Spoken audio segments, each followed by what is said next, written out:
The most feared man in Chicago met Audrey Miller when she came flying out of an alley wearing half a bridal veil, one silver heel, and the expression of a woman who had already had enough of everyone. Adrian Cross had seen men run from bullets, knives, burning warehouses, and debts they could never repay. He had seen grown men drop to their knees when he walked into a room. He had seen rivals beg, traitors shake, and politicians smile with sweat at their temples. But he had never seen anything like Audrey Miller, sprinting through the snow behind a row of old brick shops, glitter stuck in her hair, her coat hanging off one shoulder, her round face flushed with terror and fury, while two armed men chased her past a dumpster that smelled like old bread and winter rain. She did not scream when she saw him. That was the first strange thing. Most people did. Or they went quiet in that careful way people did when their instincts recognized danger before their minds caught up. Audrey did neither. She crashed into his chest so hard the breath left her body in a sharp little sound, bounced back, nearly slipped on the ice, grabbed the front of his black coat to steady herself, and looked up at him with wild brown eyes. For 1 second, she looked relieved. Then she saw his face, or maybe she saw the way his men moved behind him. Maybe she saw the expensive coat, the calm hands, the silence around him that did not belong in an alley. Whatever she saw, her relief died at once. "Oh, absolutely not," she said, still holding his coat. "I am not being kidnapped twice in the same night." Adrian stared at her. Behind her, the two men stopped running. The snow fell harder, thin and bright beneath the alley light. Audrey's veil had twisted sideways, catching on one of her curls. A torn scrap of white tulle dragged from her sleeve. Her left foot was bare inside a stocking darkened by slush, and in her right hand she clutched a small pink sewing kit, like it was a weapon blessed by heaven. Adrian looked from the woman to the men behind her, then back to the woman. "Twice?" he asked. Audrey tightened her grip on the sewing kit. "Do not act like that is the concerning part." One of the men behind her raised a gun. Adrian moved before the man fully lifted his arm. It was not dramatic. It was not loud. It was just sudden. His hand closed around Audrey's waist and turned her behind him, as if she weighed nothing, as if her anger, her fear, her crooked veil and her scraped elbow had all become his problem in the space of one breath. A shot cracked through the alley. Brick burst beside them. Audrey ducked and cursed into the back of his coat. "Are you kidding me?" she shouted. "I have invoices due tomorrow." Adrian's driver pulled the car forward from the mouth of the alley before Adrian gave the order. His men spread out like shadows with guns in their hands. Audrey saw the guns and made a strangled sound. "Oh, good," she said. "More crime." Adrian looked down at her. "Get in the car." No. Another shot hit the metal fire escape above them. Audrey flinched, but she still glared at him. "I do not know you." "That is wise," he said. "Get in the car. Are you the better criminal or the worse criminal?" "The one not shooting at you." "That is not a full answer." Adrian heard one of his men make a sound that might have been a laugh if the man had not valued his life. He opened the rear door himself. Audrey looked at the car, then at him, then at the two men firing from behind a stack of broken pallets.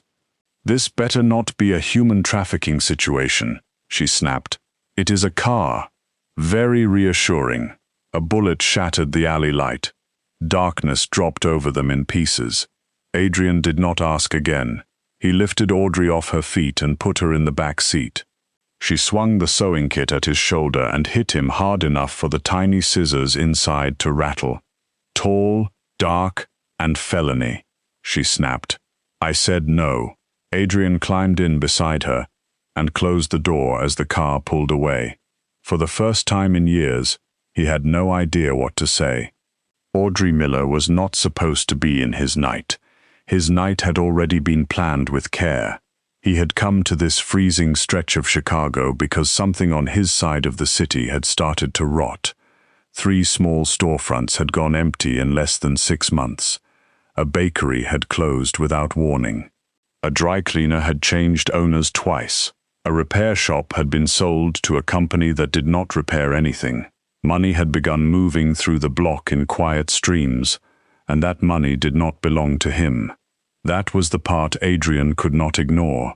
Chicago had many criminals, but it had very few rules. The first rule was simple. No one used Adrian Cross's territory without permission. Not rivals, not bankers, not men with smiling faces and fake contracts. Someone had broken that rule, and Adrian had come to the neighborhood to find out who had decided to be stupid. He had expected guns. He had expected lies. He had expected men who would pretend not to know anything until fear made them honest. He had not expected a bridal boutique owner in a broken veil to come charging into him like a badly aimed storm. Audrey pressed herself against the far door and pointed the sewing kit at him. "Where are you taking me?" "Somewhere safe." That is exactly what a kidnapper says. A kidnapper would not have saved you from gunfire. A rude kidnapper might. Adrian studied her in the dim light of the car. She was breathing too fast, but she was trying to hide it with anger. Blood marked one elbow where she had scraped herself falling. Snow melted in her curls. Glitter dusted her cheekbone. She wore a black dress under a long wool coat, but there were pearl buttons caught in the hem, white thread stuck to one sleeve, and a piece of satin ribbon tied around her wrist, like she had walked out of a war between fabric and panic. "You are bleeding," he said. Audrey glanced at her elbow. "It is a scrape. It needs cleaning. So does that alley. Your city has terrible sanitation."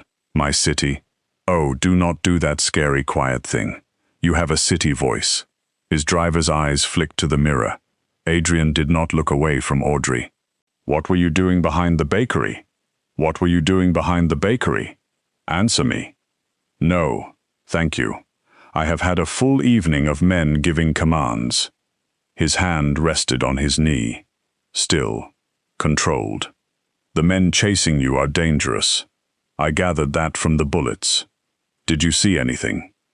Audrey laughed once, not because anything was funny, but because fear had nowhere else to go. "I saw two men stuffing duffel bags into the abandoned bakery next to my shop. I saw one of them point at me. I saw my life become deeply inconvenient. Then I ran through dirty snow in one shoe while wearing bridal accessories I did not consent to. So yes, I saw something. What is your shop?" Her chin lifted. "Miller and Lace." Adrian knew the name. Not well, but enough.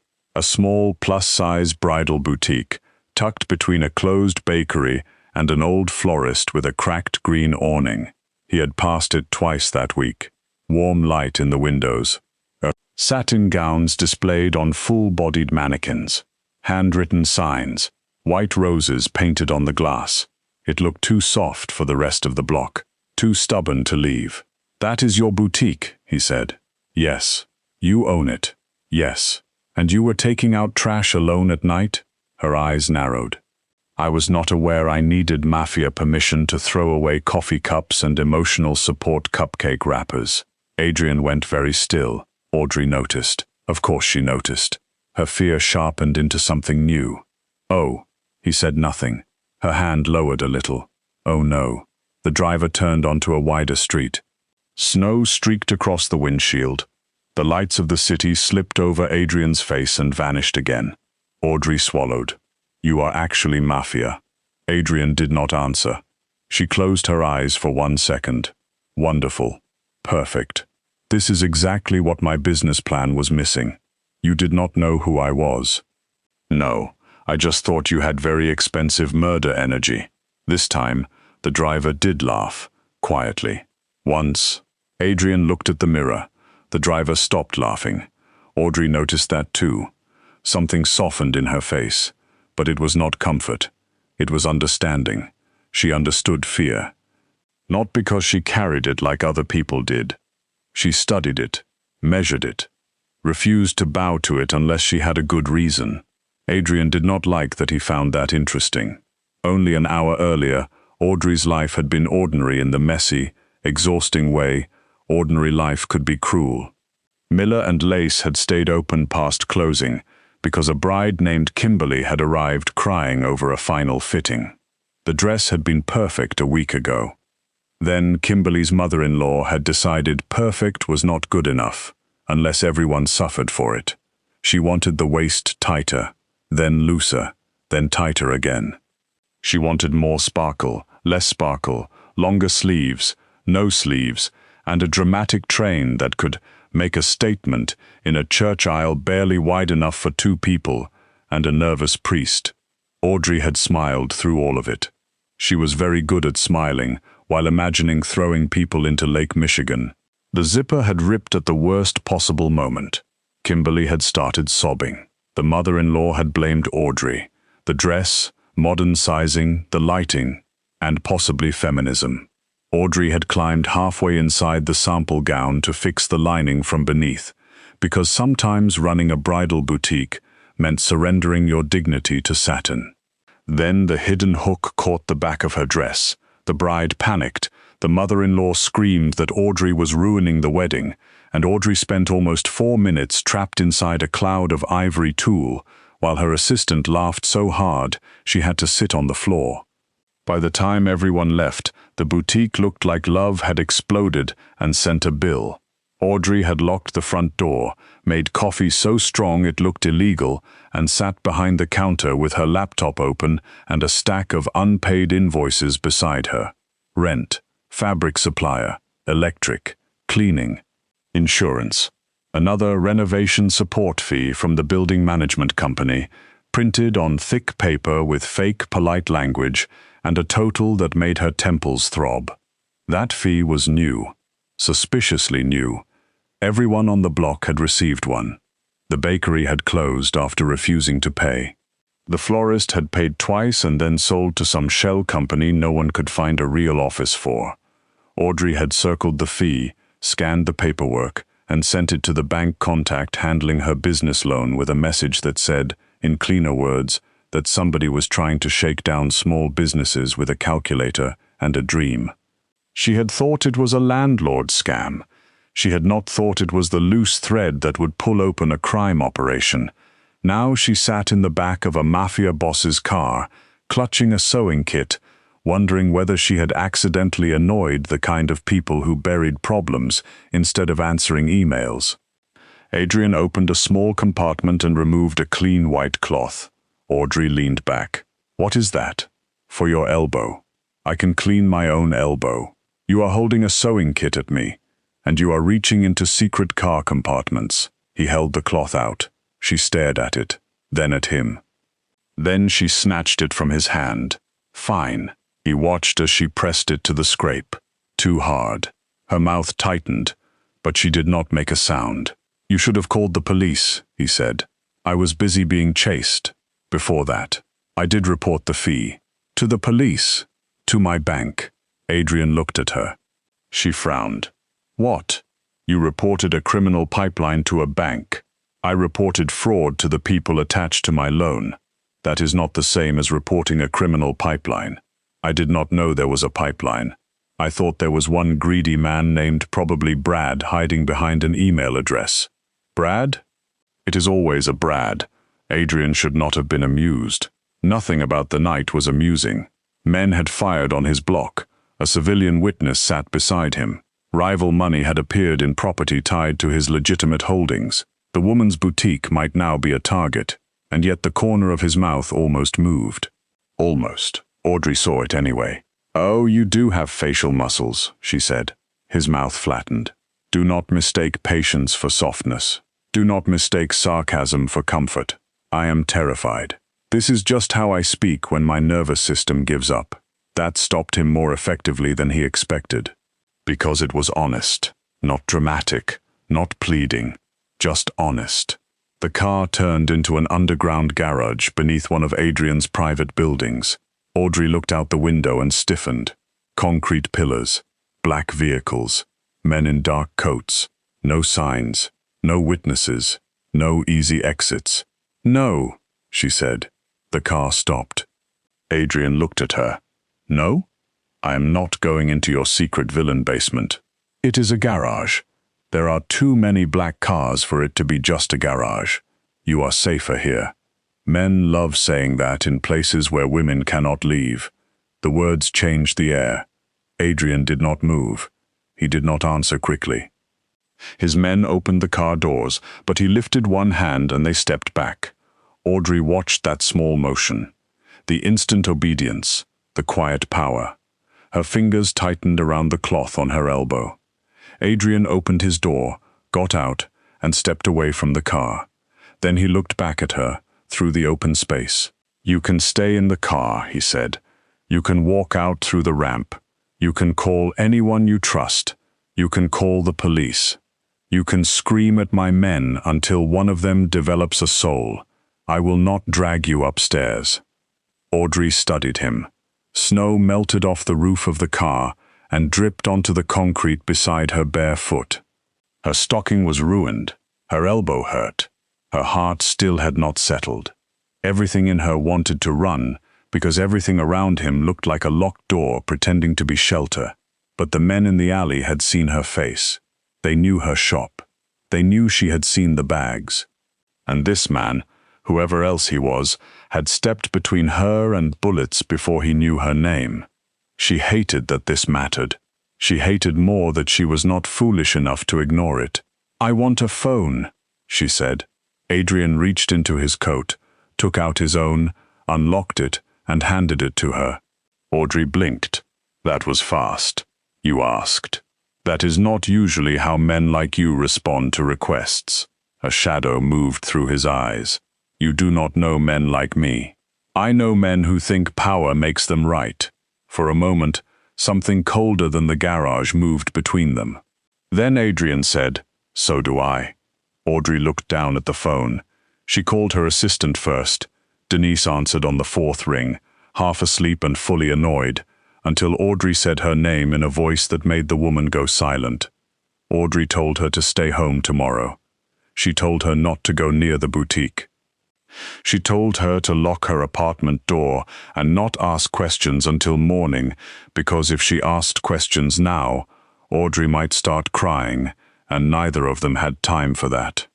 Then she called her neighbor above the florist, Mrs. Alvarez, and told her to keep her lights off if she heard anything strange near the bakery. Then she almost called the police. Her thumb hovered over the screen. Adrian said nothing. That was the worst part. If he had told her not to, she would have done it out of spite. But he stood there under the cold garage lights and let the choice remain hers. Audrey lowered the phone slowly. "If I call the police, will they help?" Adrian's face gave her the answer before his mouth did. "Some will try," he said. "Some will make calls. Some already have." Her stomach sank.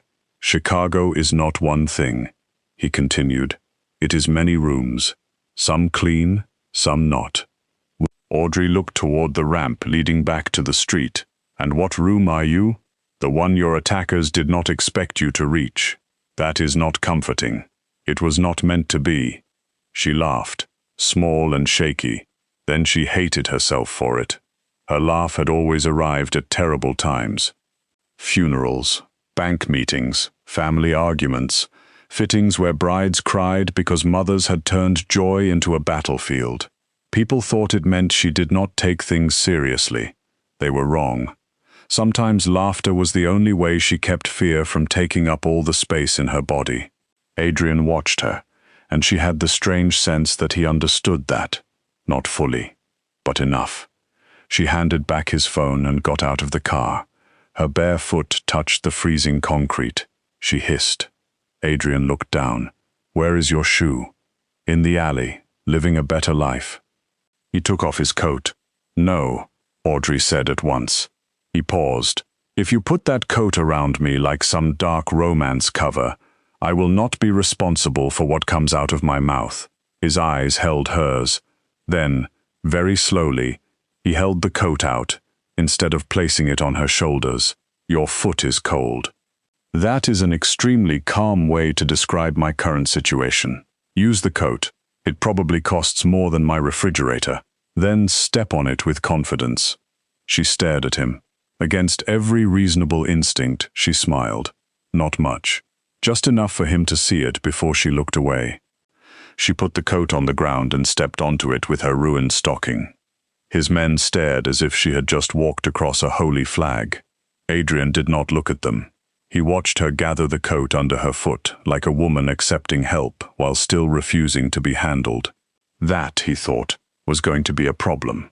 Upstairs, his office was all glass, dark wood, and quiet money. The city stretched outside the windows, sharp and silver beneath the storm.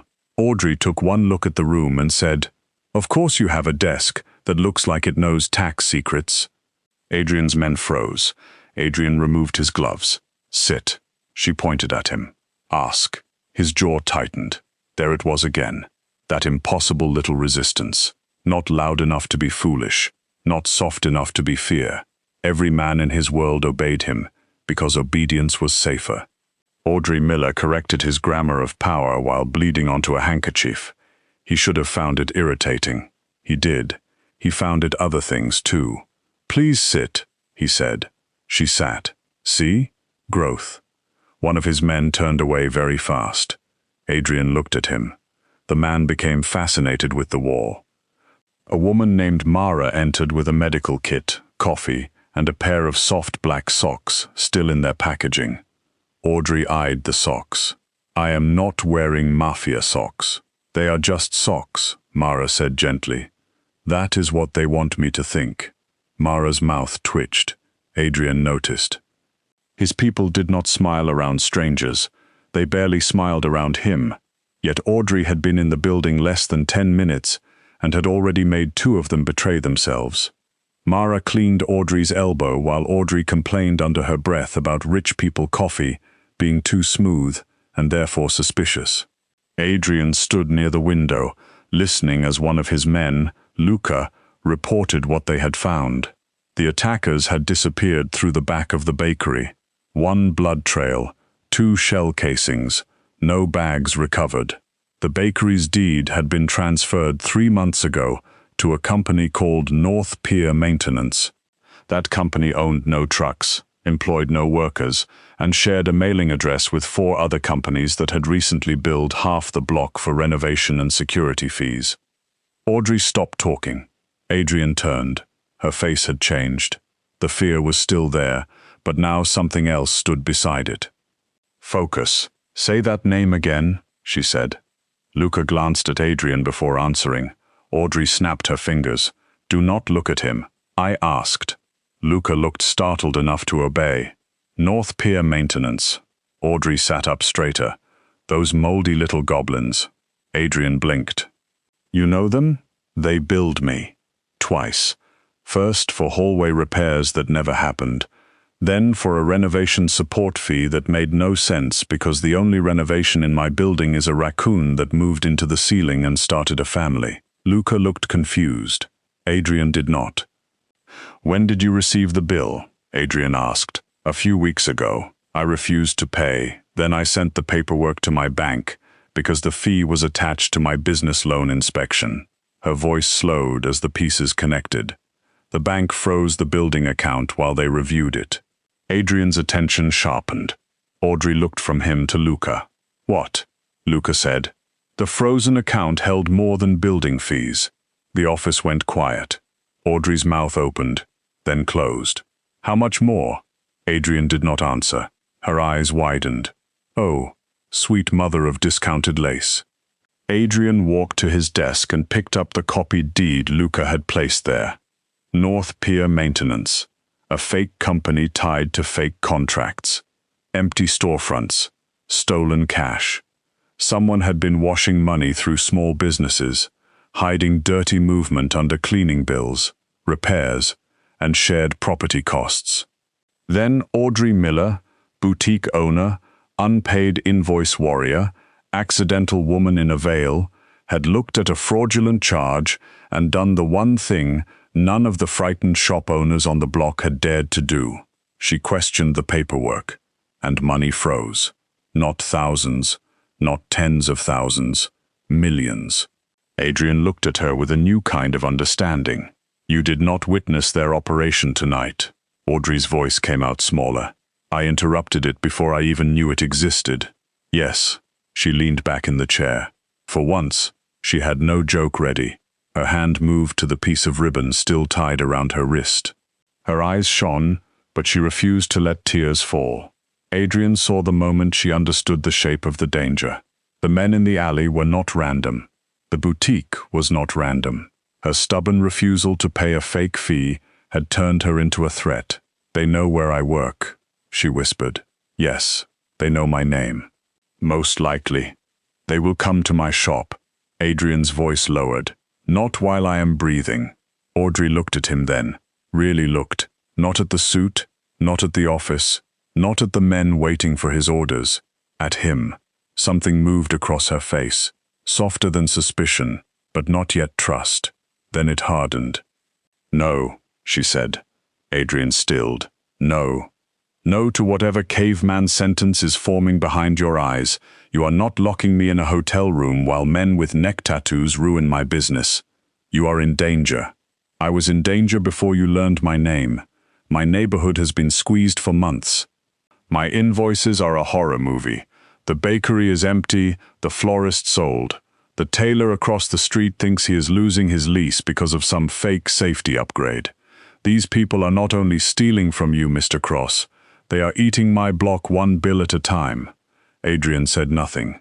Audrey stood, though one foot still wore only a borrowed sock. She looked strange and fierce in his office, soft-bodied and glitter-streaked, with a crooked veil still pinned somewhere in her hair and fire in her tired eyes. "You understand bullets," she said. "Fine. Congratulations. I understand paperwork. I understand leases, late fees, fake vendors, inflated repair costs, and the smell of fraud wearing a cheap suit. If you want to find where the money went, you need me." "No," she laughed. "That was quick. You are not getting involved. I am already involved. I will handle it. Men like you always think handling something means taking it away from everyone else." His eyes darkened. "Men like me keep people alive, and women like me keep businesses alive, while men like you burn down the wrong building because you hate reading invoices." No one breathed. Adrian stepped closer, not enough to crowd her. Enough for the room to feel him. "You do not know what kind of war this is." Audrey lifted her chin. "And you do not know what kind of woman I am." For a long moment, they faced each other in the quiet office, while snow moved against the windows, and the city glittered below them like a dangerous promise. Adrian Cross had built his life on control. He trusted silence, fear, strategy, and the kind of obedience that kept blood off the floor when things went well. Audrey Miller was the opposite of silence. She was warmth and panic, and nerve. She was stubborn as a locked safe. She had no army, no fortune, no protection except her own sharp mind and a sewing kit that had already assaulted his shoulder. She should have been easy to dismiss. She was not. Adrian looked at the papers on his desk, then at the woman standing in front of him. The O'Bannons had hidden their money inside weak places because weak places were easy to control.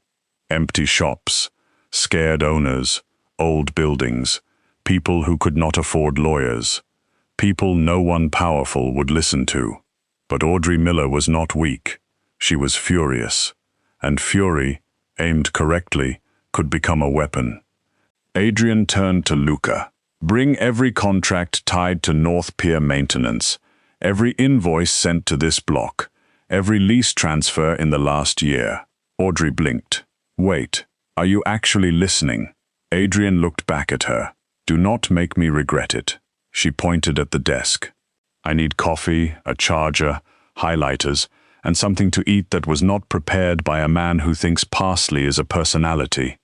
Luca coughed. Adrian's gaze moved to him. Luca straightened. "Coffee, charger, highlighters, food. And my shoe," Audrey added. Adrian looked at her foot. "If one of your terrifying little night goblins can recover it from the alley," she said, "I would appreciate that. It was on sale, but we had history." Luca looked at Adrian again, helpless. Adrian sighed. "Find the shoe." Audrey sat back down, pulled the first contract toward her, and reached for a pen. Adrian watched her circle a vendor number before she had even finished reading the page. "What?" he asked. She tapped the paper. This company billed the bakery for winter roof repair in July. Luca leaned closer. That matters? Audrey gave him a look. Do you often repair snow damage in July, Luca? Luca slowly straightened. No. Great.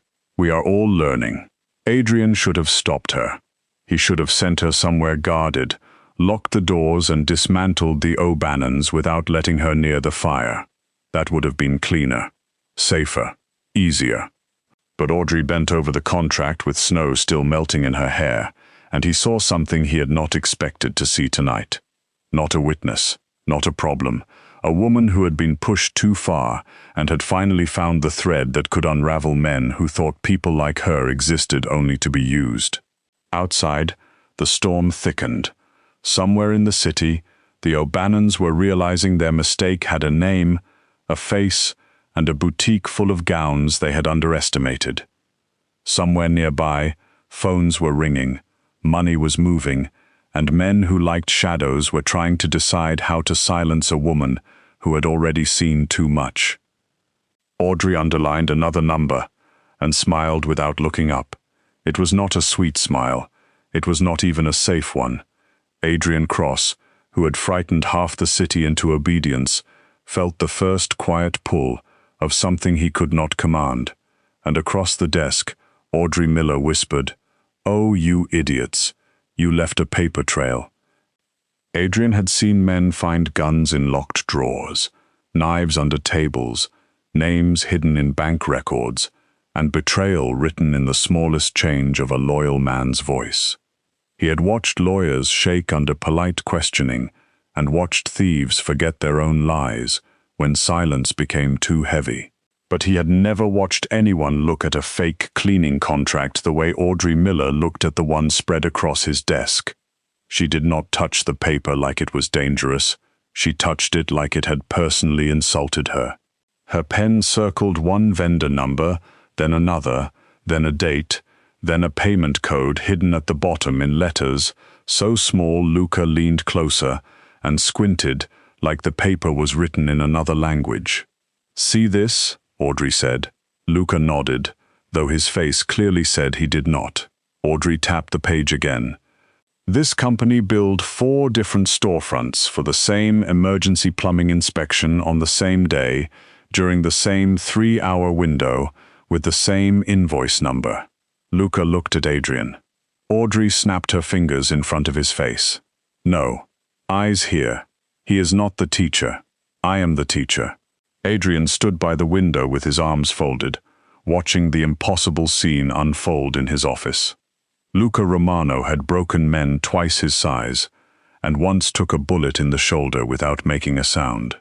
Now he stood beside Audrey Miller's chair, while she explained invoice fraud to him, as if he were a disappointing intern. "That means," she continued, "either North Pier Maintenance has magical plumbers who can teleport through walls, or these invoices are fake." Luca blinked. "Fake. Excellent. We are all very proud." Adrian looked down to hide the almost smile before it betrayed him. Audrey had been in his building for 3 hours. In that time, she had eaten half a sandwich, rejected 2 expensive coffees because one tasted too emotionally empty and the other tasted like it had trust fund issues, sent 4 messages checking on her assistant and neighbors, and turned a stack of boring contracts into a map of criminal stupidity. The crooked veil was finally gone, though a piece of glitter still clung to her hair and flashed whenever she moved. Mara had wrapped her elbow. Someone had found her missing shoe in the alley, wet, scuffed, and alive, as Audrey put it, though she refused to put it back on until it was emotionally ready. She now wore the black socks Adrian had provided and had one foot tucked under her chair like she had always belonged there. She did not belong there. That was the problem. Nothing soft was supposed to sit in Adrian Cross's office after midnight. Nothing warm. Nothing stubborn. Nothing with chipped nail polish, sharp eyes, and a mouth that kept testing the limits of men who were not used to limits. His world was built to keep people like Audrey far away from people like him. She had a boutique with satin gowns in the window. He had a ledger with names men prayed never to enter. She measured lace. He measured risk. She saved businesses with paperwork. He ended threats before they became headlines. And yet the paper trail had opened for her like a locked door recognizing its owner. "This one," Audrey said, pulling another invoice from the pile, "is connected to my building." Adrian came closer. Her voice changed. The humor did not vanish completely, but it stepped back. Under it, something harder appeared. They charged Miller and Lace for shared security upgrades. Cameras, door sensors, alarm rewiring. Except my alarm system is older than Luca's emotional range. Luca opened his mouth, then closed it. Adrian leaned over the desk. Did they install anything? No. But they wanted access. That is what this is. They were not billing me for security. They were trying to get legal permission to enter my shop, run wires, maybe put in cameras, maybe copy keys, maybe use my back room. I told them no because the invoice looked wrong, and because the man who delivered it called me sweetheart before he explained a fee that made no sense. Adrian's eyes lifted. What man? Audrey hesitated, then looked toward the window. The snow outside had softened the city, but there was nothing soft in her face now. Tall, red hair, scar here. She drew a line near her jaw. He wore a green coat and smiled like he had practiced in a mirror but still failed. Luca's expression changed first, then Mara's. Then Adrian's office became very quiet. Audrey noticed the silence and looked between them. That is bad silence. Adrian's voice was low. Sean O'Bannon.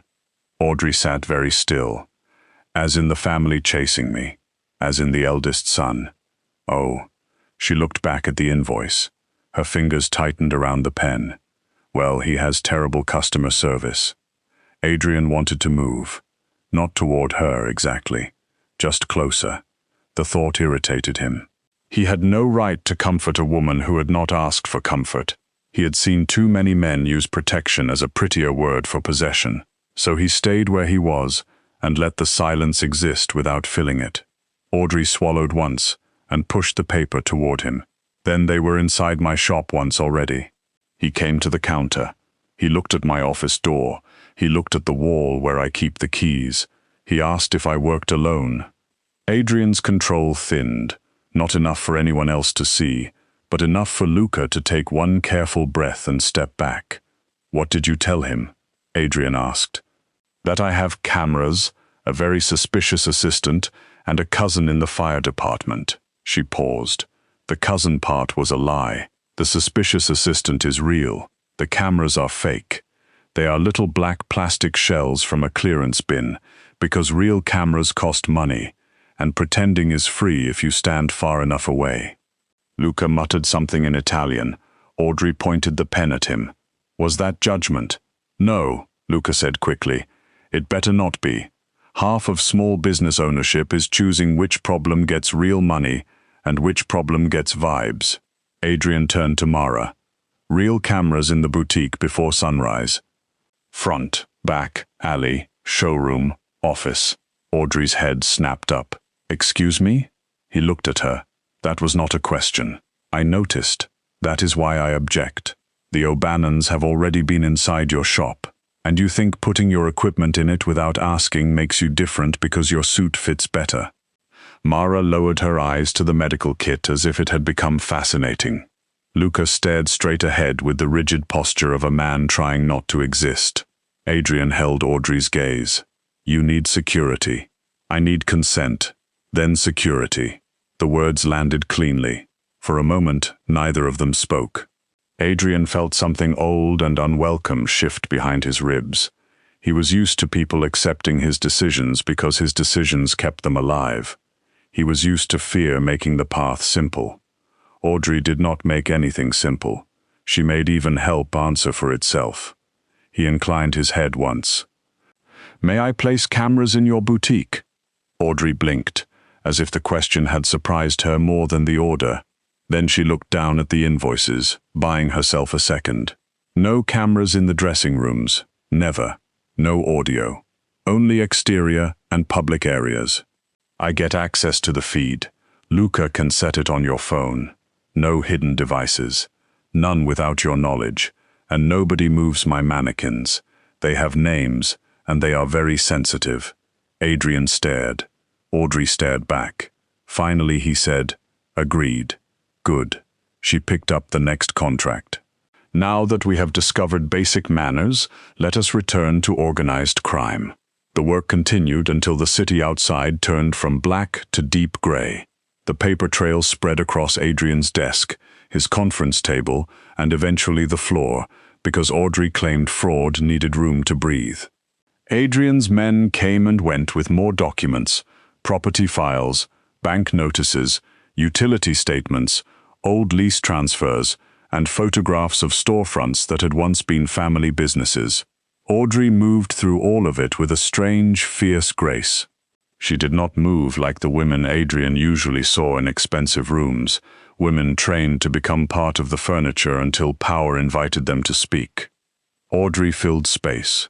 She leaned, muttered, argued with numbers, kicked papers closer with her socked foot, and occasionally forgot Adrian was supposed to scare her. That might have been the most dangerous thing about her. She forgot to be afraid, until fear had a good reason to return. The first time her phone buzzed, she nearly jumped out of the chair. Adrian noticed. "Who is it?" "My landlord," she said, after checking the screen. "Or whoever is pretending to be my landlord today. Put it on speaker." "No."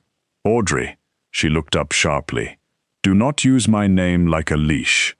The office went silent again. Adrian's jaw tightened, but he lowered his voice. "Then tell me what it says." Audrey read the message. Her face lost some color. "It says my lease is under review due to unpaid shared maintenance balances.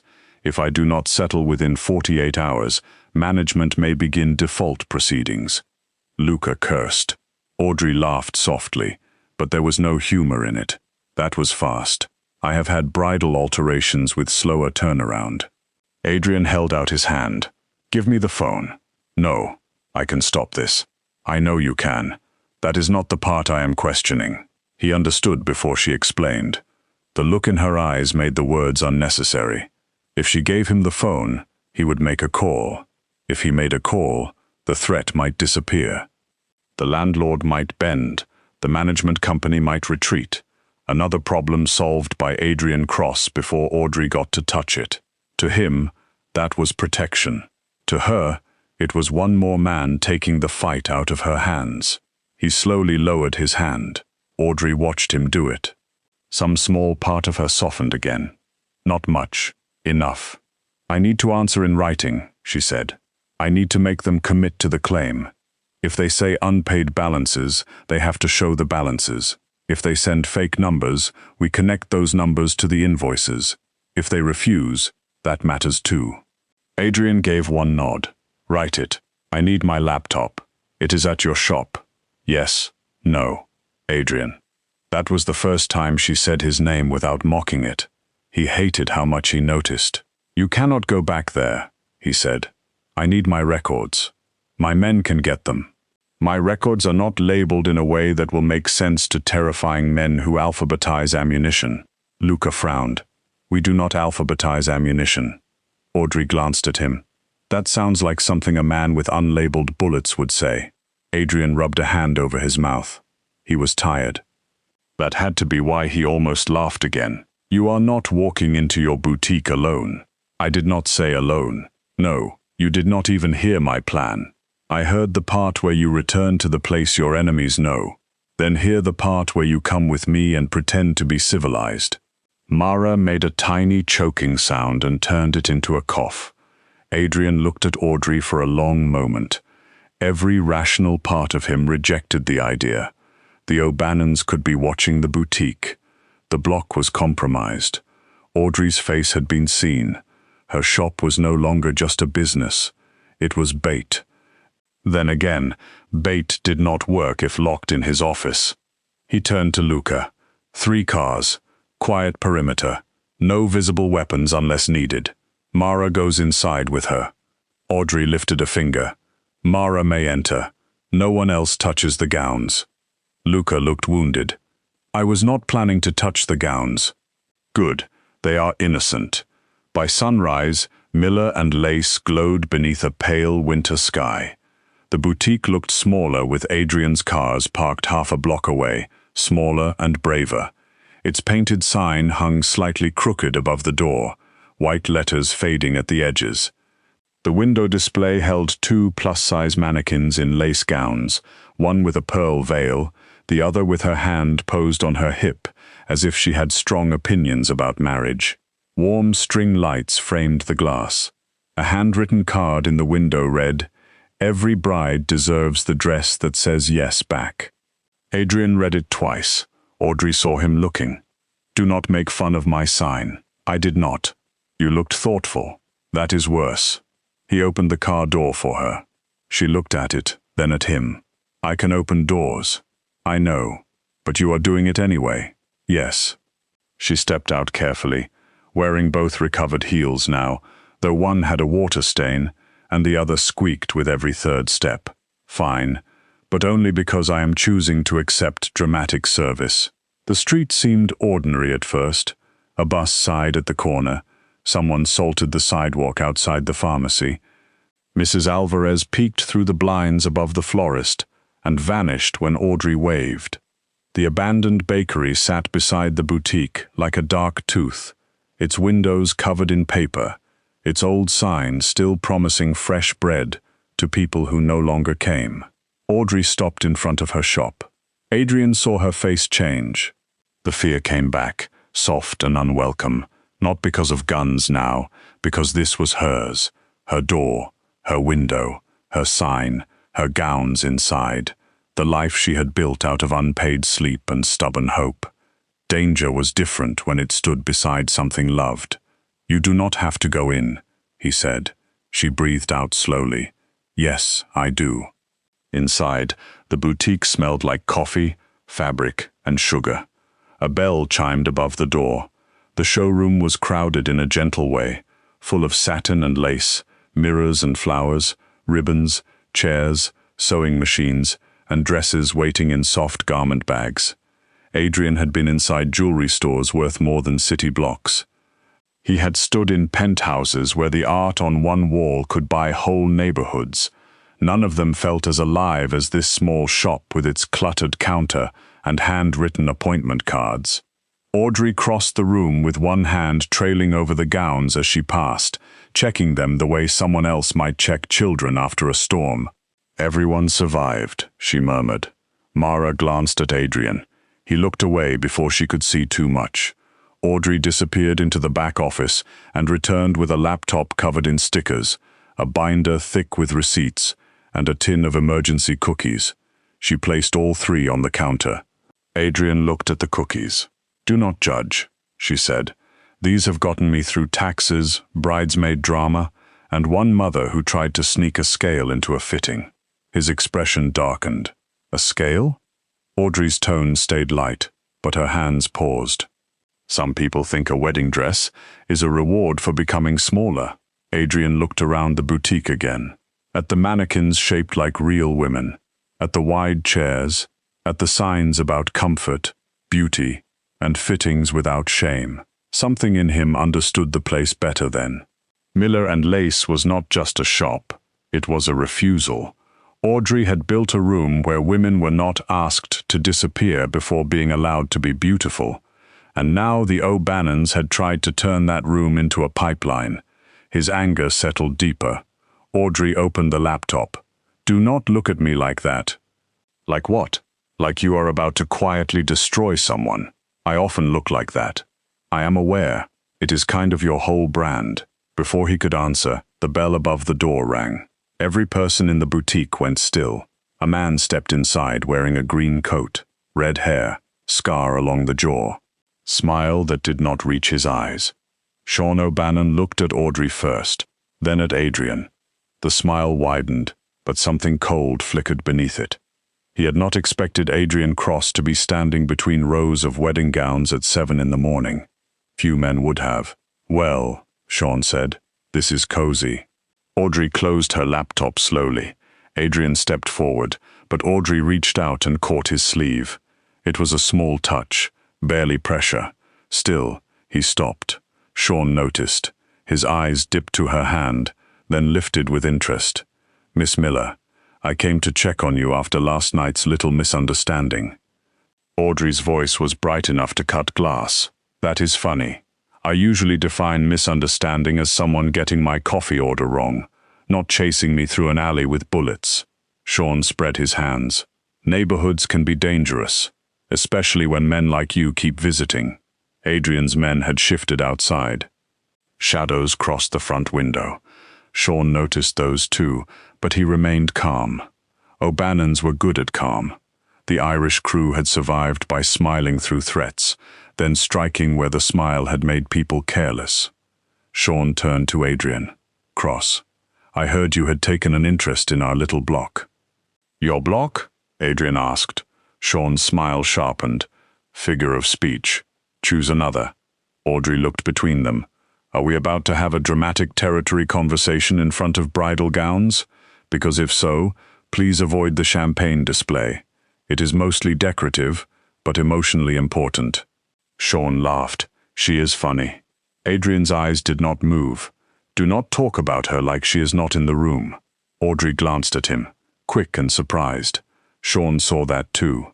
His smile turned thoughtful. "Interesting." Adrian's voice dropped. "Leave." "I will. I only came to deliver a message." Sean pulled a folded paper from inside his coat and placed it on the counter. "Management has concerns about your lease, Audrey. Very serious concerns. But these things can be settled. Sign the service contract. Pay the fee. Let proper security upgrades begin. Then all of this unpleasant attention goes away." Audrey looked at the paper, then at Sean. "You walked into my boutique before breakfast to threaten me with paperwork? To offer peace? No. Peace has boundaries and usually better formatting." Sean leaned closer. Adrian moved 1 inch. That was all. 1 inch from him was like thunder in another room. Sean stopped leaning. Audrey picked up the paper and read it. Her face remained calm, but Adrian saw her fingers tense. "This says I agree to immediate inspection access, basement storage access, back office rewiring, shared financial reporting, and vendor-controlled locks. Standard. It also says I waive damage claims. Legal language. It says you can enter my shop when I am not here. For safety." Audrey smiled then. It was the same smile from Adrian's office when she had found the paper trail. Small, sharp, not sweet at all. "Sean," she said softly, "I sell dresses to women who can tell when a man is lying about commitment from 20 feet away. You think I cannot spot a fake contract?" The smile left his face. For the first time, Sean O'Bannon looked at Audrey Miller as if he truly saw her, not as a soft target, as a problem. "You should be careful," he said. Audrey folded the contract once, then again. "I have been careful my whole life." "It is overrated." "Audrey," Adrian warned quietly, but she did not look at him. She looked at Sean. "You want my shop because it sits between the bakery and the alley. You need access to the back wall, maybe to move bags, maybe to run a line, maybe because my office shares utility space with the bakery basement." "I do not know yet, but I am going to." Sean's eyes cooled. Adrian felt the room tilt toward violence. Audrey must have felt it too, because her voice softened, not with fear, with something stranger. Wonder, maybe, at her own nerve. "You picked the wrong boutique." Sean stared at her for 1 long second. Then he smiled again, but the charm was gone. "You think he can protect you forever?" Adrian stepped fully beside her. "I can protect her long enough." Sean looked at him. "This is not your fight." Adrian's answer was calm. "It became mine when your men fired on my street." Audrey cleared her throat. "Also my street." Adrian did not look away from Sean. "Our street." That word moved through the boutique like a match struck in the dark. Audrey looked up at him. It lasted less than a second, but Adrian felt it anyway. Sean's gaze moved between them, and his smile returned in a new, uglier shape. "Careful, Cross. Soft things make men predictable." Audrey stepped forward before Adrian could respond. I am not soft in the way you mean. I am soft like a pillow over the face of a bad decision. Mara coughed behind them. Sean's expression hardened. Sign the contract by tonight. No. Then whatever happens to this place happens because you were stubborn. Audrey held up the folded paper. Finally, accurate branding. Sean left with the bell chiming sweetly behind him. No one moved until his car pulled away. Then Adrian turned to Audrey. You provoked him. He started it. You told him you were going to investigate him. I am going to investigate him. He will come back. Good. Adrian stared at her. Good? Audrey slapped the folded contract onto the counter. Because now we know what he wants. Access, storage, utility space, vendor locks, back wall rewiring. He needs the boutique, Adrian, not just the block, this shop. Her voice broke slightly on the last two words. She heard it. He saw her swallow it down. My whole life, she continued, quieter now. People have looked at me and decided what I was before I opened my mouth. Too loud, too big, too much. Too funny to take seriously, too stubborn to help. Men like Sean love women they think they can corner with shame. But I built this place because I got tired of watching women shrink for rooms that never deserved them. I will not shrink for him. Adrian did not answer immediately. He wanted to tell her she was reckless. She was. He wanted to tell her courage did not make bullets miss. It did not. He wanted to tell her he could lock the entire block down before noon and end this without her. He could. But then he looked at the shop around them. He looked at the gowns, the chairs, the crooked sign in the window, the small coffee machine behind the counter, the row of thank you cards from brides pinned along the wall. This was not just where Audrey worked. It was where she had become impossible to erase. So he said the only thing that respected the truth. What do you need? Audrey blinked once. You are asking? Yes. Her mouth trembled like she wanted to make a joke and could not quite reach one. Then she pulled the laptop closer. I need every invoice from the other businesses. I need property maps. I need access to the bakery basement without getting murdered. I need to know which shell companies connect to North Pier maintenance. I need to find out why they need my back wall, and I need breakfast. Adrian turned to Luca, who had entered through the back. You heard her. Luca nodded.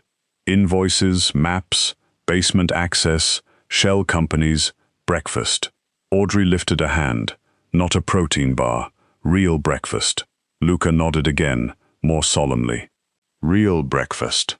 For the rest of the morning, Miller and Lace became the strangest war room Adrian had ever entered. His men brought documents through the back door in plain folders. Mara set up the cameras with Audrey's approval, stopping at every placement until Audrey nodded. Luca returned with breakfast sandwiches, coffee, and a fruit cup Audrey accused of being a garnish with ambition. Adrian stood near the counter, while Audrey built a spreadsheet so bright and organized it looked cheerful, despite describing extortion, fraud, and organized crime. She color-coded everything. Adrian watched the screen fill with names, numbers, dates, fees, addresses, and arrows. Why is O'Bannon red? Luca asked. Because danger. And Cross is black? Audrey looked at Adrian. Obviously. What am I? Luca asked. Gray. He frowned. Why? Unclear moral status. Mara leaned over the counter. What am I? Blue. Competent and calming. Luca looked offended. Adrian decided not to enjoy it. By noon, Audrey had connected 7 fake contracts to North Pier maintenance, 3 to a cleaning company that had no employees, and 2 to a security firm registered to a dead man in Milwaukee. More importantly, she found 1 repeated access clause hidden in every contract connected to buildings touching the alley. Basement entry, utility wall inspection, lock replacement, vendor-controlled storage. The O'Bannons were not just washing money. They were building a hidden route. From the bakery basement, through the shared utility corridor, into Audrey's storage room, then out through the alley behind the old florist. A quiet path through small businesses, no one important visited after dark. A path for cash, weapons, stolen records, maybe people. Audrey stared at the old building map spread across the counter. My dressing room wall touches the bakery basement. Adrian's voice was cold. Yes. Audrey looked toward the back of the boutique where brides had laughed, cried, changed, celebrated, and stood in front of mirrors, trying to believe beauty belonged to them. Her face turned pale with anger.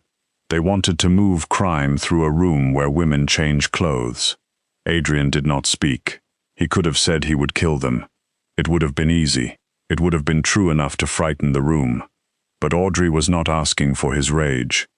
She was standing in the middle of her wounded little kingdom, realizing men had looked at her safe place and seen only walls they could use. Her hand pressed against the map. No, she whispered. It was not fear. It was a vow. Adrian heard it and felt the entire course of the war change. That evening, after the boutique closed to the public before it had ever truly opened, Audrey sat on the floor surrounded by maps and gown bags, while Adrian crouched beside the exposed panel in her back room. Luca had found scrape marks near the baseboard, new ones. Someone had tried to pry it open recently from the other side. Audrey hugged her knees. So they were already breaking in. Trying, Adrian said. Comforting difference. He stood and wiped dust from his hands. You are coming back to my building tonight. I am not sleeping in your office. There are guest rooms.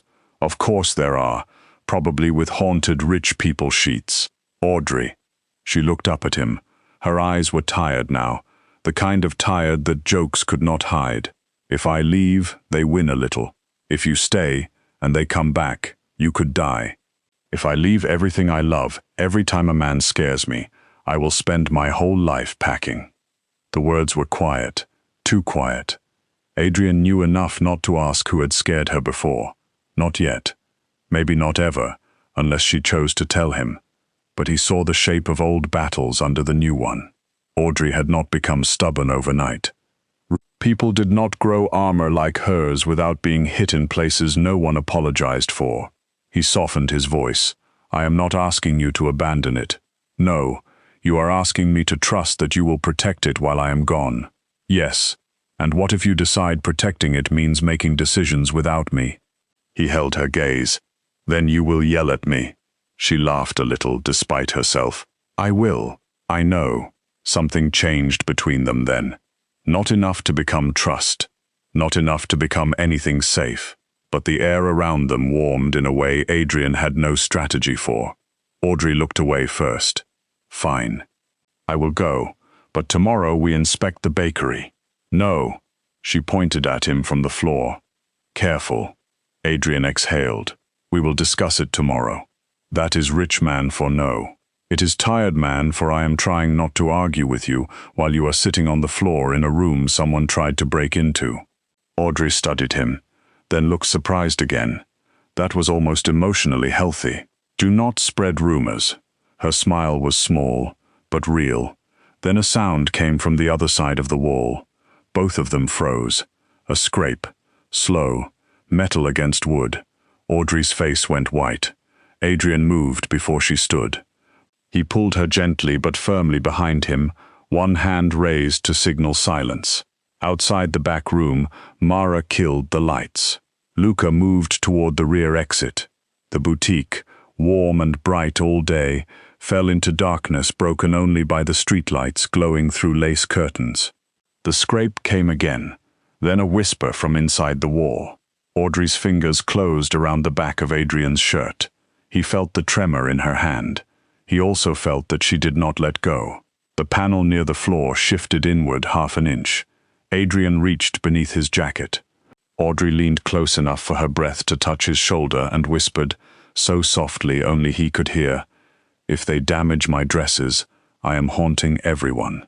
Even then, even in the dark, even with danger pushing through the wall of her own shop, she made him want to smile. Then the panel cracked open, and the first gloved hand reached through. The hand came through the wall slowly, fingers curled around the broken edge of the panel, black glove brushing against the floor of Audrey Miller's dressing room, as if the darkness itself had grown curious enough to reach inside. For one impossible second, no one breathed. The boutique had gone so quiet Audrey could hear the tiny click of one crystal bead shifting inside a gown bag. She could hear the wind press snow against the front windows. She could hear Adrian Cross's breathing, calm and low, too controlled for a man standing in a bridal shop while someone crawled through the wall. Then the gloved hand pushed harder. The panel opened wider, and a masked man began to pull himself out of the hidden space between the bakery and her boutique. Audrey should have screamed. That would have been reasonable. That would have been healthy. There were moments in life when screaming was not only acceptable, but practically recommended by the universe. Instead, her terrified brain looked at the man's muddy sleeve scraping against her freshly cleaned floor and chose offense over panic. "Absolutely not," she whispered. "That is antique pine." Adrian's hand shot back and covered her mouth. Not roughly, not painfully, just enough to stop the words before they became a full customer service complaint against an active intruder. Audrey glared at the back of his head, but she did not move. She felt the heat of his palm, the stillness of his body, the way every part of him had become silent danger. He was not the man who had listened to her talk about invoices. He was not the tired man who had almost smiled at her jokes. He was the man Chicago feared, the one who did not need to raise his voice because the world had learned to lower itself around him. The masked man came halfway through the opening, one knee hitting the floor. He carried a small flashlight between his teeth and a black bag strapped across his chest. Another man whispered from the space behind him. Audrey could not make out the words, but she heard enough to understand there were at least two of them, maybe more. Her fingers tightened in the back of Adrian's shirt. She hated that she was holding him, hated that fear had made her reach for him before pride could object, and hated even more that he did not pull away. The intruder rose into a crouch and aimed the flashlight toward the room. The pale beam slid across a row of gowns, over Audrey's sewing table, across boxes of pins and ribbon, and finally toward the place where Adrian stood in shadow. The man saw him too late. Adrian moved with terrifying quiet. One moment he was in front of Audrey. The next, his hand closed around the man's wrist, twisted the flashlight away, and slammed him face first into the padded wall beside the mirror. Not hard enough to break the mirror. Audrey noticed that in a distant, hysterical corner of her mind. Even while taking down a criminal, Adrian somehow avoided property damage. She was almost impressed. The man dropped with a muffled groan. At the same time, Luca seized the second intruder from the hidden opening before he could climb through, and Mara appeared from nowhere, with a calmness that made Audrey wonder what kind of employee handbook these people had. The whole thing lasted less than 10 seconds. Audrey's heart did not know that. Her heart kept running long after everyone else had stopped. Adrian released her mouth and turned toward her. "Are you hurt?" She shook her head. "Audrey, I am not hurt," she said, though her voice came out thin and strange. "I am angry. There is a difference. Sometimes overlap." His eyes moved over her face, her hands, her shoulders, checking for damage he had no permission to search for and still could not stop himself from fearing. She saw him struggle with that, saw the command forming in him and the effort it took to change it before it reached his mouth. "Step back, please," he said. Audrey stepped back. Then she immediately stepped forward again because Luca had pulled the second man fully into the dressing room, and something white had fallen from his bag. It landed near Audrey's foot with a soft slap. A copied floor plan, her floor plan, every wall marked, every door circled, every dressing room numbered. Her office had a red X across it. The back wall had a note written in block letters, "Access ready after contract or forced entry." Audrey bent to pick it up, but Adrian caught her wrist gently. "Gloves," he said. She looked at his hand around her wrist. He released her at once. That small, immediate release did something to her chest. Something foolish. something badly timed. She was standing in a boutique where men had just crawled out of her wall, and still, the fact that Adrian Cross let go the second she looked at his hand made her want to trust him in a way that scared her more than the hidden passage. Mara handed Audrey a pair of gloves.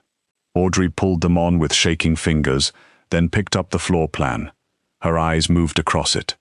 They were going to come through during business hours. Luca crouched beside the unconscious man's bag and removed folded contracts, a small camera, lock tools, and a bundle of cash wrapped in plastic. His expression darkened. Tonight was not a robbery. No, Audrey said. It was preparation. Adrian looked toward the broken panel. The gap behind it smelled like dust, old flour, wet brick, and something metallic. The bakery was empty on paper. It was not empty in truth. The O'Bannons had been inside the bones of her building, watching, planning, waiting for the moment they could turn her shop into one more quiet tunnel in their operation. For a moment, Audrey saw Miller and Lace differently, not as warm lamps, satin gowns, and coffee stains on the counter. Not as a room full of women laughing softly in front of mirrors. She saw it the way Sean O'Bannon had seen it. A door, a corridor, a soft place to cut open because he believed no one powerful would care.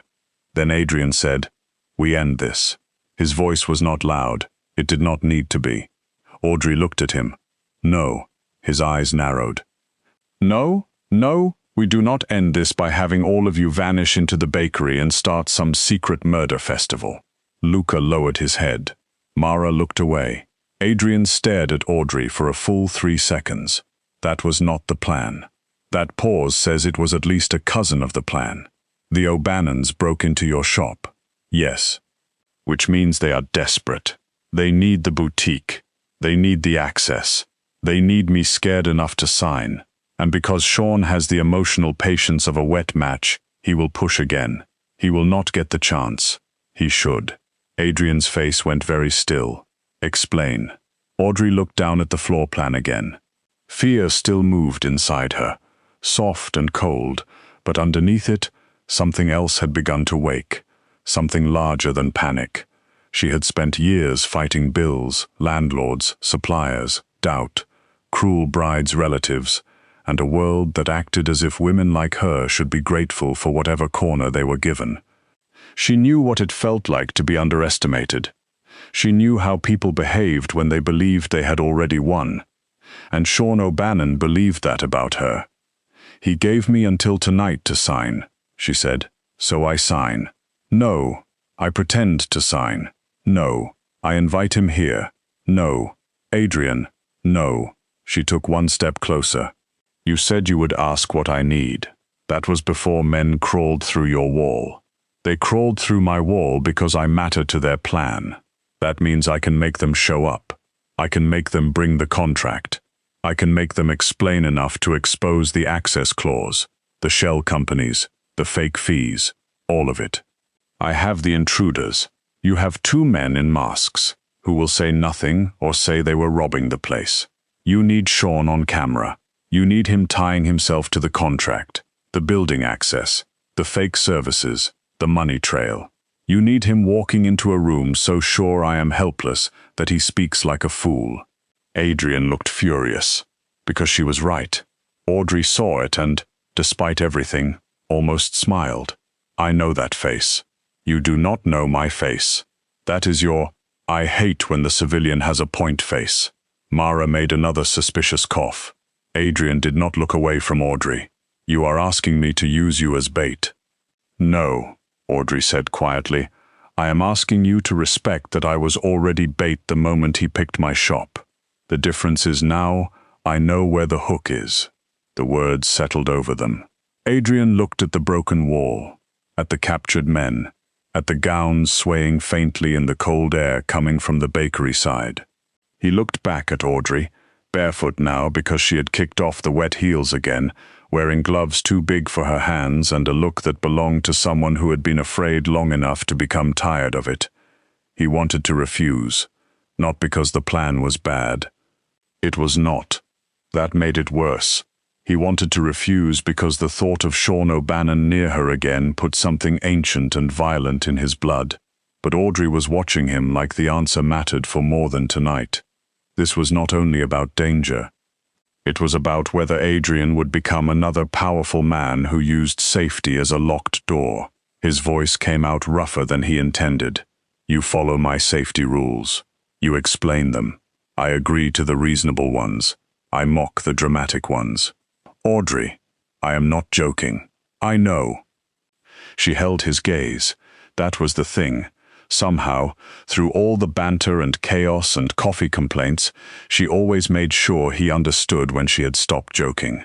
After a long silence, Adrian nodded once. We do it your way. Audrey blinked. Really? With my people everywhere. Reasonable. With cameras. Already agreed. With an exit route. Fine. And if I say move, you move. If there is a clear, immediate threat. His jaw flexed. You are impossible. I prefer thorough. The next day passed in a blur of satin, wires, coffee, and controlled panic. Audrey opened Miller and Lace for the plus-size bridal showcase she had almost cancelled 3 times, before deciding cancelling was exactly what Sean wanted. Brides arrived wrapped in winter coats, cheeks flushed from the cold, laughing as they stepped into the warm showroom where gowns shimmered under soft lights. Denise arrived too, furious that Audrey had not told her everything sooner, then became even more furious when she learned enough to understand why. Mrs. Alvarez sent over pastries from the florist's upstairs kitchen and whispered that if any strange men came in, she had a cast-iron pan and excellent aim. Audrey thanked her and did not ask questions. Adrian's security disappeared into the boutique so smoothly it unsettled her. One man became a delivery driver. Another repaired the front door hinge. Mara posed as a friend helping with fittings, and somehow managed to look like she had always belonged among lace and garment clips. Luca stayed near the back office, wearing a sweater Audrey had chosen because, according to her, no one believes a man in tactical black is here for bridal joy. He looked deeply uncomfortable in beige. Audrey found this healing. Adrian was the hardest to disguise. No amount of ordinary clothing could make Adrian Cross look ordinary. Audrey made him remove his black overcoat and put on a charcoal sweater Denise found in the emergency styling rack. It helped only slightly. He still looked like danger had agreed to casual Friday. Brides glanced at him, then glanced again. One whispered to another. Audrey heard the words groom model and nearly choked on her coffee. You are drawing attention, she muttered when she passed him near the champagne table. I am standing still. That is the problem. You stand still like a threat with cheekbones. His eyes moved over her face. You are nervous. I am hosting a bridal showcase inside a criminal trap. Nervous feels appropriate. You can still stop this. She looked around the boutique. A bride in a beaded gown twirled before the mirror while her sister cried. Denise adjusted a veil. Mrs. Alvarez arranged pastries like she was preparing for battle with frosting. The mannequin stood proudly in the front window. Everything looked warm, bright, and alive. No, Audrey said, I cannot. Adrian followed her gaze. For once, he did not argue. Sean arrived at 7:15. The bell above the door chimed, light and cheerful, as if the universe had a sick sense of humor. Sean stepped inside wearing a navy coat this time. 2 men behind him, dressed too nicely for the neighborhood and too poorly for the wedding world. He paused at the sight of the crowd. Brides, mothers, friends, champagne glasses, tulle everywhere, music low in the background. Hidden cameras watched from angles Audrey herself had approved. Adrian's men watched from places Sean did not notice. Sean's smile returned when he saw Audrey. There she is, he said. Busy night. Audrey stepped out from behind the counter with a clipboard hugged against her chest. She wore a deep green dress under a soft cream cardigan, her curls pinned back with a pearl comb, and the crooked veil from the night Adrian met her clipped playfully into her hair, because Denise had insisted it was now either a curse or a brand. Audrey had nearly refused. Then she had looked in the mirror and decided she liked the reminder that fear had not killed her sense of humor. "Sean," she said brightly, "welcome to Miller & Lace. We are celebrating love, body positivity, and apparently extortion." A nearby bride turned. Audrey smiled at her. "Inside joke." Sean's eyes hardened, but his mouth stayed pleasant. "Do you have the signed contract?" "I have questions." His smile thinned. "We discussed this. We discussed your very aggressive little paper napkin of a legal threat." Then I read it properly, and things got interesting. Adrian stood across the room near a row of gowns, partly hidden behind a display. His eyes were on Sean, but Audrey could feel his attention on her too. Not pulling her back, not commanding, holding the line in case she needed it. Sean stepped closer to the counter. "This is not the time. It is a bridal showcase. This is exactly the time for dramatic decisions followed by paperwork." His gaze flicked around the room. "Ask your questions." Audrey placed the contract on the counter. "You want inspection access to the back wall, vendor control of the alley lock, temporary storage in my rear room, and permission to install security wiring through the shared utility corridor." "Yes, for safety." "For whose?" "For the building." Buildings do not usually need duffel bags moved through their basements. Sean's face changed. Only slightly. Only for a second. But the camera above the mirror caught it.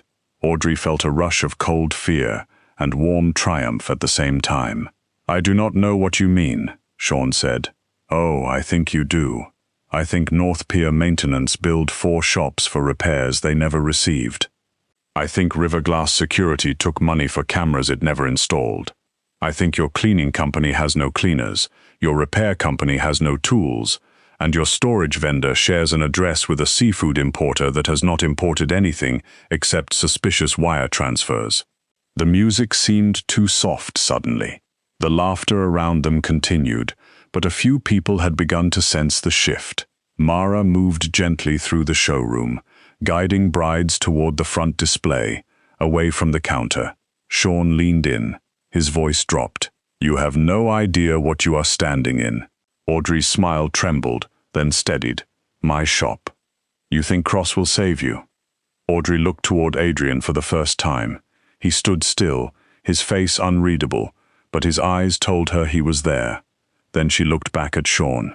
"I think I saved myself the moment I kept records." Sean's men shifted. Luca moved near the back. Audrey picked up a folder and opened it. "You see, the thing about people who bully small businesses is that you count on us being too tired to fight. And we are tired. Deeply, spiritually, creatively. But tired people keep receipts because receipts are cheaper than lawyers." Sean's hand came down on the counter. "Enough." The room went quiet. A bride gasped softly. Adrian moved one step forward. Audrey did not flinch. She slid one paper across the counter. "This is the bank freeze notice triggered by the fake renovation fee. This is the shell company chain connected to North Pier Maintenance. This is the access clause you needed me to sign. This is the old building map showing the utility passage from the bakery into my dressing room wall. And this," she said, placing the copied floor plan from the intruder's bag on top, "is the plan your men carried when they crawled into my shop last night." Sean stared at the paper. His mask slipped. "You stupid woman," he whispered. The room froze. Audrey felt the words hit the oldest parts of her. Every fitting room insult dressed as concern. Every landlord who spoke over her. Every man who had looked at her body and decided it made her easier to dismiss. Every customer who thought funny meant harmless. Every bank officer who used a gentle voice because he expected her to fail. For a moment, pain opened inside her, familiar and sharp. Then it closed around something stronger. "People keep making that mistake," Audrey said. "The woman part is true. The stupid part keeps costing them." Sean lunged for the folder. Adrian was already moving, but Audrey moved first. She snatched the folder back, stepped sideways, and slammed her palm against the emergency button Mara had hidden under the counter that morning. Every screen in the boutique lit up at once. The wall monitor usually used to show bridal inspiration photos now displayed the spreadsheet Audrey had built. Company names, payment routes, contract clauses, property transfers. Sean's face from the hidden camera, leaning over the counter. His voice came through the speakers, clear and cold. "You think Cross will save you?" Then another clip. "You have no idea what you are standing in." Then, from seconds ago, "You stupid woman." The boutique erupted. Brides pulled back. Mothers shouted. Denise grabbed a garment steamer like it was a medieval weapon. Mrs. Alvarez lifted her cast-iron pan from behind the pastry table with alarming readiness. Sean's men reached inside their coats. Adrian's people came out of the crowd like shadows finally choosing shape. Everything happened at once. Luca tackled one man into a rack of veils. Mara pulled two brides behind the counter. Adrian crossed the room with terrifying speed, seized Sean by the collar, and drove him back against the mirrored wall without breaking it. Again, Audrey noticed the mirror. Again, she was absurdly grateful. Sean struck Adrian once. Adrian barely moved. Then Adrian hit him back. Not wildly. Not like a man losing control. Like a door closing. Sean dropped to one knee, blood at his mouth, rage in his eyes. Audrey should have stayed behind the counter. That had been the plan.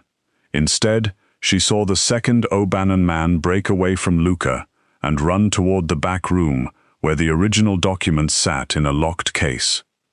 Audrey grabbed the nearest thing she could find, which turned out to be a massive cloud of sample tulle from the showcase display, and threw it over his head. The man cursed, blind and tangled. Audrey kicked the back of his knee. He fell through the open dressing room door. She slammed it shut and locked it. A beat of silence followed from inside the room. Then he shouted, "Let me out." Audrey leaned against the door, breathing hard. That is a luxury bridal experience. Respect the fabric. Denise, pale and shaking, stared at her. "Did you just trap a criminal in the champagne gown room?" "Yes. That gown is $4,000. Audrey's eyes widened. "Oh, he better not bleed on it." Adrian looked across the room at her. For one strange second, while chaos spun around them, their eyes met.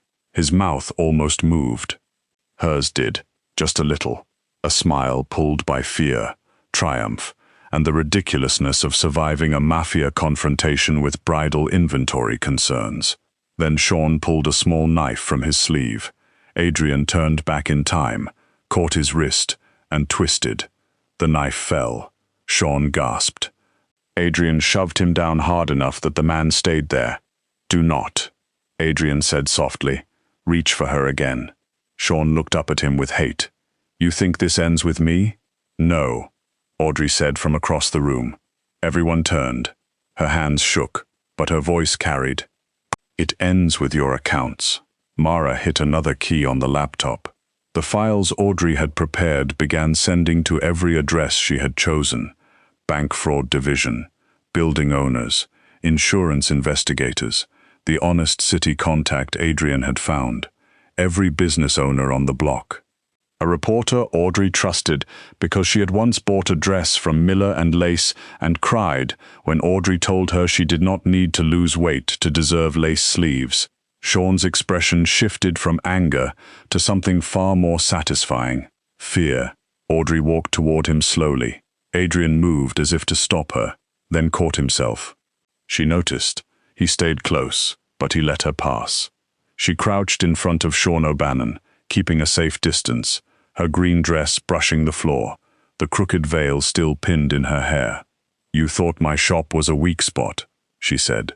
"But this place exists because I got tired of people confusing softness with surrender. Every gown in here was made for a woman told to take up less room. Every chair, every mirror, every stitch says otherwise. You chose the wrong wall." Sean said nothing. Audrey stood. Outside, sirens began to rise. Not the usual sirens that arrived too late and asked the wrong people questions. These had been arranged carefully. Adrian's clean contacts, the financial crimes unit, people with badges whose names had been checked twice. people who would be watched while they worked, because Adrian Cross trusted very few systems, and Audrey trusted paperwork more when someone dangerous made sure it did not vanish. The O'Bannon men were taken out through the back before the brides at the front had fully understood the shape of what happened. Sean left last, held between Luca and another of Adrian's men, his expensive coat torn, his face pale with the realization that he had not lost to bullets. He had lost to a boutique owner with a spreadsheet. By midnight, Miller and Lace looked like a wedding storm had passed through and left evidence behind. Champagne glasses stood abandoned on windowsills, tools spilled across the floor. One veil hung from a security camera. A bouquet had somehow ended up inside the cash register drawer. The police had come and gone. The reporter had called 6 times. Every business owner on the block had texted Audrey. Some were frightened, some were furious. Some were ready to talk for the first time in months. The bank freeze widened. Accounts tied to the O'Bannons locked one after another. Their fake companies began folding under scrutiny before dawn. Their crew, built on fear and easy money, started turning on itself the moment the money stopped moving. Adrian won the territory without burning the block. Audrey saved the boutique without surrendering the keys. That should have been the end of the night. But after everyone left, after Denise hugged Audrey so hard, they both almost fell. After Mrs. Alvarez took her pan and pastries home with the solemn air of a warrior returning from battle, Audrey sank onto the boutique floor between 2 gown racks, and finally stopped pretending her knees were reliable. Receipts surrounded her. Broken glass glittered near the champagne table. Her shoes were gone again. Her hair had escaped every pin. The crooked veil had slipped over one eye. She laughed once. Then, very quietly, she cried. Not beautifully, not softly, not like women did in movies when tears made them glow. Audrey cried like someone whose body had been holding up a wall for years and had just realized it could rest.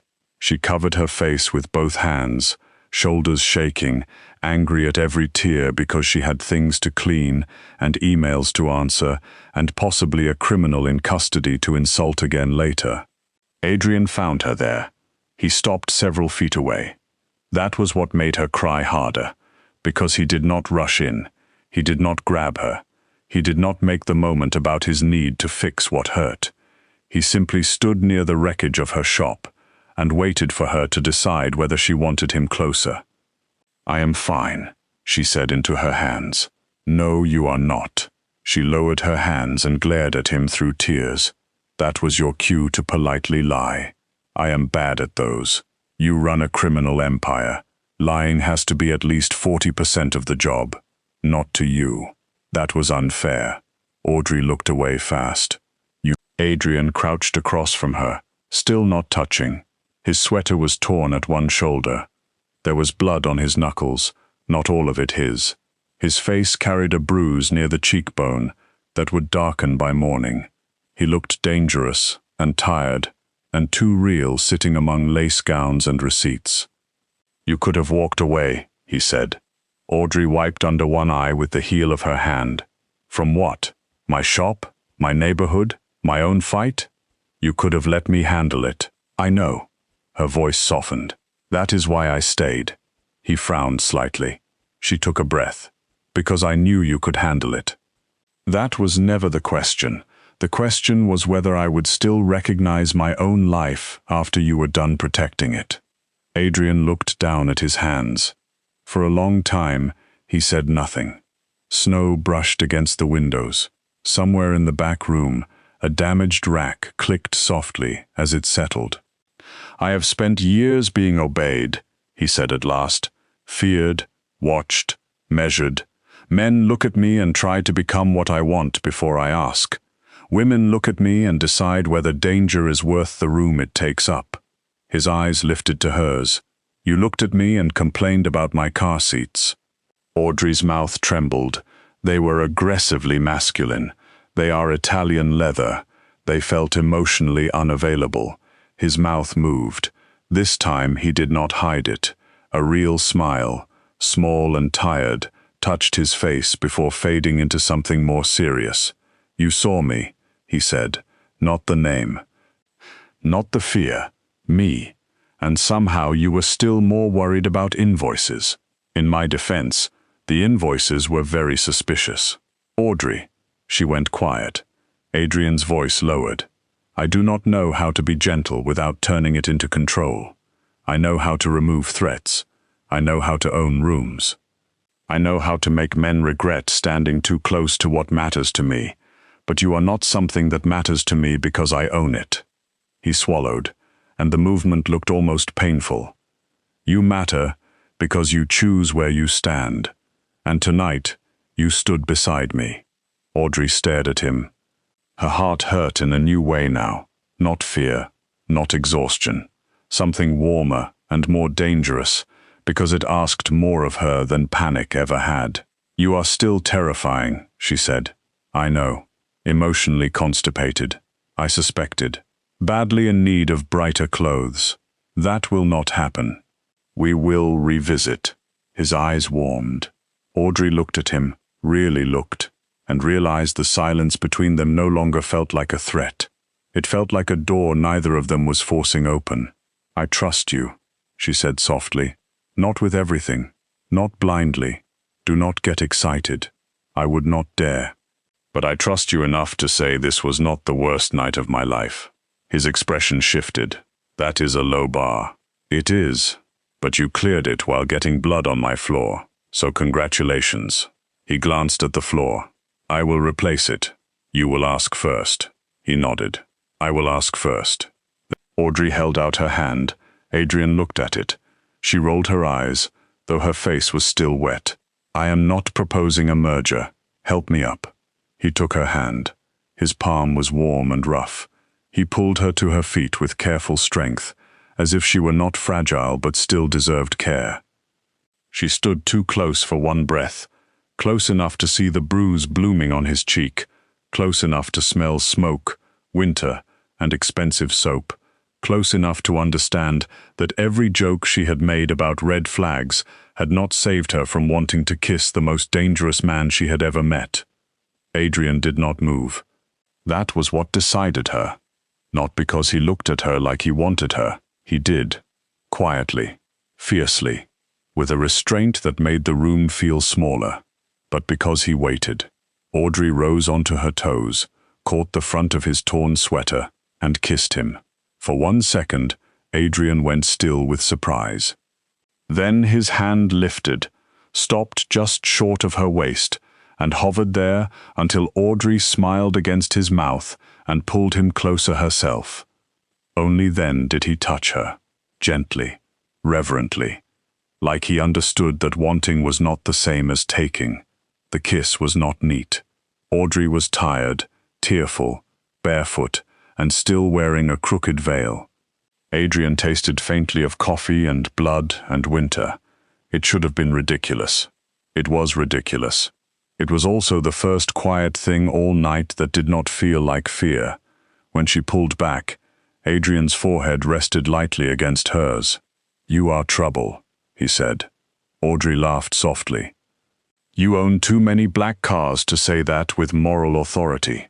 3 weeks later, the sign above Miller and Lace was repaired.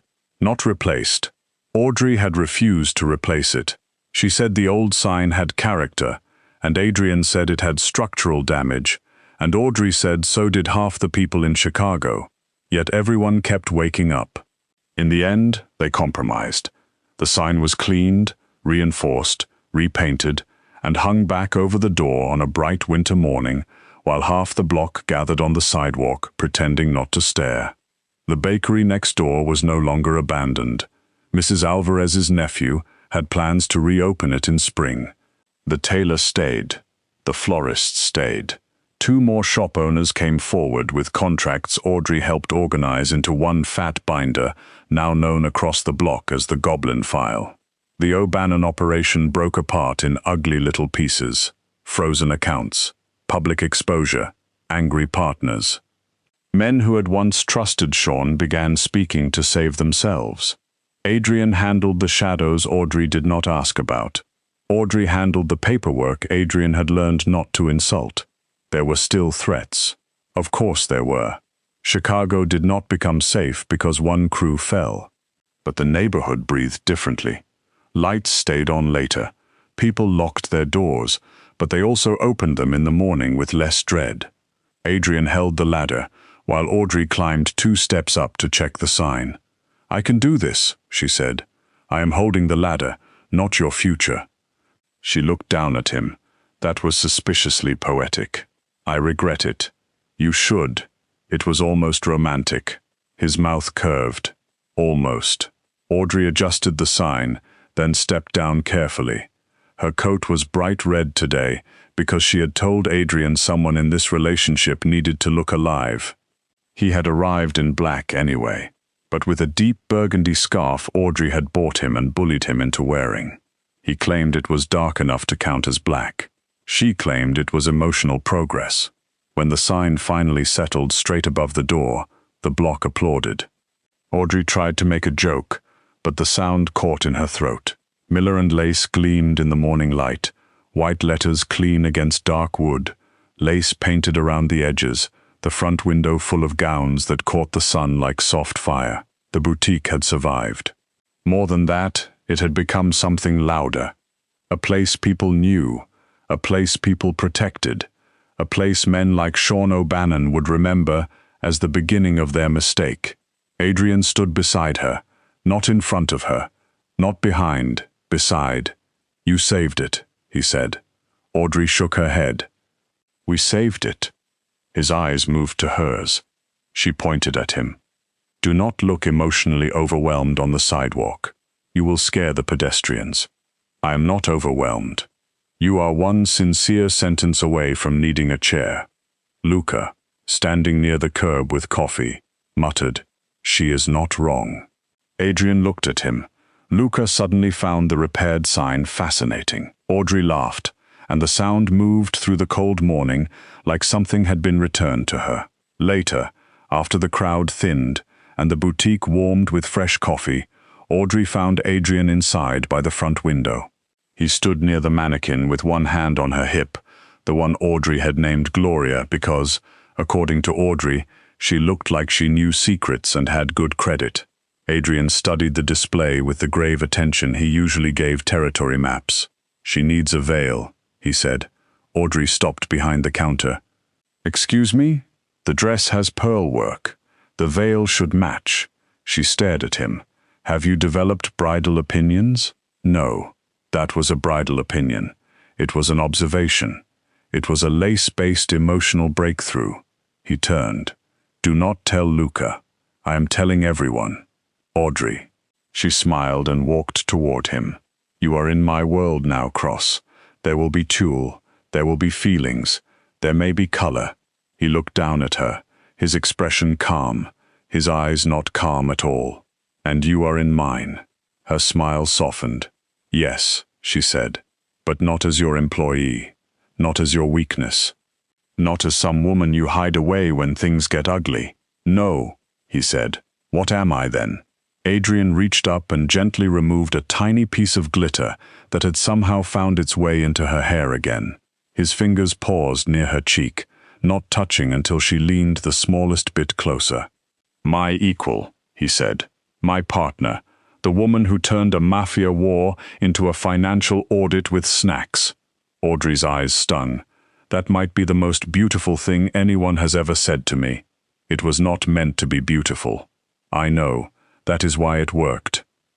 The bell above the door chimed as Denise arrived carrying a box of pastries, and immediately stopped when she saw them standing too close near the window. "Oh," Denise said.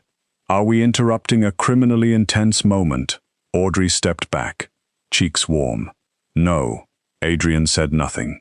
Denise looked from Audrey to Adrian, then to the repaired sign outside, then to the burgundy scarf around Adrian's neck.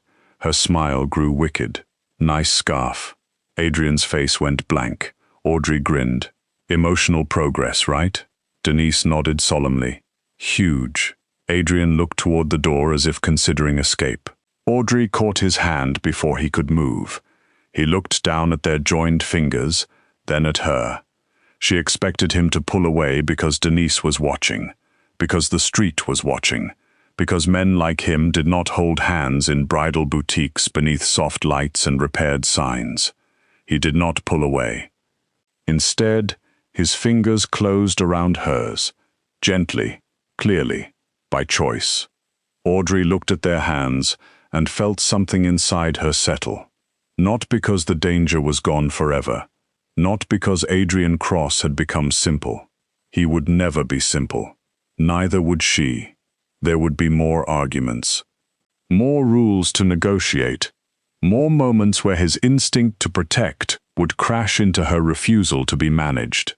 There would be enemies, invoices, coffee, glitter, and probably at least one future incident involving Luca and a mannequin named Gloria. But the door was open. The choice was hers. And for the first time in a long time, Audrey Miller looked at the life in front of her and did not feel like she had to shrink before entering it. Outside, snow began to fall again, over Chicago, softening the rooftops, the alley, the old bakery, and the repaired sign above Miller and Lace. Inside, the boutique smelled like coffee, sugar, and satin. Adrian stood beside Audrey with her hand in his, looking entirely out of place, and somehow exactly where he belonged. Denise set the pastries on the counter and said, "So, who wants coffee?" Audrey looked up at Adrian. He looked back at her with the faintest smile. "Strong enough to revive the dead?" he asked. Audrey squeezed his hand. "Now you are learning." And behind them, in the front window, the gowns shimmered quietly beneath the morning light, waiting for the next woman brave enough to step inside and take up all the space she deserved.